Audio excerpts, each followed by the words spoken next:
I am Anil Sinha, and I have a career spanning over 34 years in HR, IR and personnel, which began with SAIL, then with joint venture of Tata Steel with Timken, and last 11 years I have been in the Aditya Birla Group.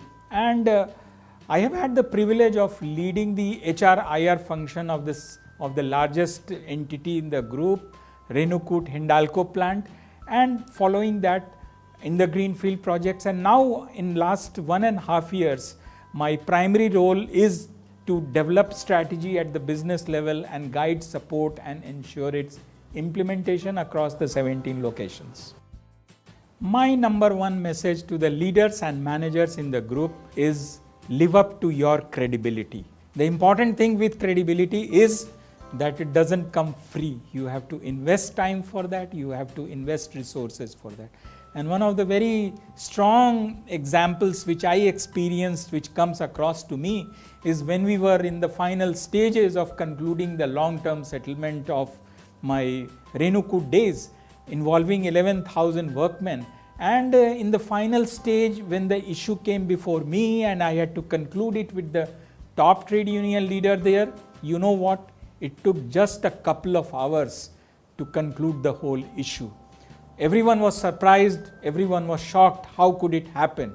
But it happened because of every day spending time with him, every day giving that attention to him, listening out to him as well, so that a relationship of trust got built up. And that's why when he asked me in the concluding meeting that, Mr. Sinha, is this the best company can do for the workmen? And when I confidently said yes, he took my yes for a yes. So at the end of the day, credibility will take you much farther in all relationships, whether you are in manufacturing, whether you are in customer relationship or any stakeholder. So this is something which is very, very important. And couple of things which makes it open communication, being honest, ability to say no when you have to say a no, or something like living up to what you have committed. So these couple of things are very, very important. But at the end of the day, for me, the number one thing for a leader is his credibility. My second message to leaders in the group is that one of the very important traits of being successful in leadership role is getting out of the comfort zone, experiencing something new. And again, I have a small story to share on that, real lifetime story.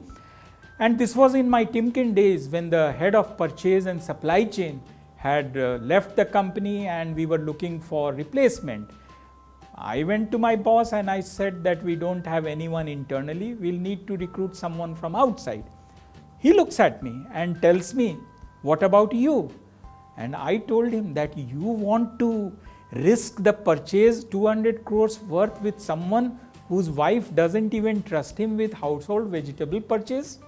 And my boss told me that I am prepared to take risk. Are you? I paused for a moment and then we said that yes, I am. And then we agreed to do it as an experiment for 3 months. We started with 3 months and this experiment went on for 7 years when I was handling the purchasing and supply chain of the company. What this essentially taught me and what I learned from it was that experiencing a different world is very important. So important that it also impacts how I function in my core area, that was in HR. And some of the things which we need to do, which we need to practice to get out of the comfort zone is demonstrating courage when anything comes before you, something challenging, something different. Secondly, not only we need to get out of the comfort zone, we need to encourage our people, our team also to do the same. And this we can do by accepting some of their small mistakes here and there and guiding them. Fortunately, we work for a group whereby you are encouraged to make mistakes as long as you learn from it. And not only that, it gels in so very well with our values of seamlessness and passion. My final word and advice to leaders is that don't take yourself too seriously and create a workplace which you and your team enjoy. A lighter workplace where people don't feel the pressure of coming in and oh my God, where I have come and all those things. And again, I have an example to share with you on this one as well. It was in one of my earlier jobs where the company was really struggling, and every now and then there was this talk that it will close down. Workmen, supervisors, top management, everyone was under tremendous pressure. And 24th December, I still remember that day when I got a call from the C-shift supervisor of the plant that we have a stranger in the plant dressed up completely in red and a white cap, bearded, we don't know who he is, and he is going on wishing people, distributing chocolates and all those things. And it turned out to be that he was the managing director of the plant and he was wishing Christmas to all the team members. And what an impact it had. Means this Santa Claus had the biggest impact I have seen on people in terms of the way they enjoyed it. Not only they enjoyed it, but then their ability to put in more effort, not only that, take risks, suddenly got strengthened. So this is a very, very important aspect of effective leaders. And how you do it? Means first and foremost, we need to learn to laugh on ourselves.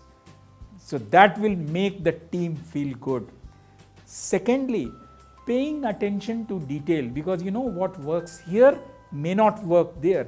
So what is the definition of a light work environment and fun at workplace? You should be sensitive to that in a culture and in the environment. But at the end of the day, whichever way you do, this creates a lot of positive energy.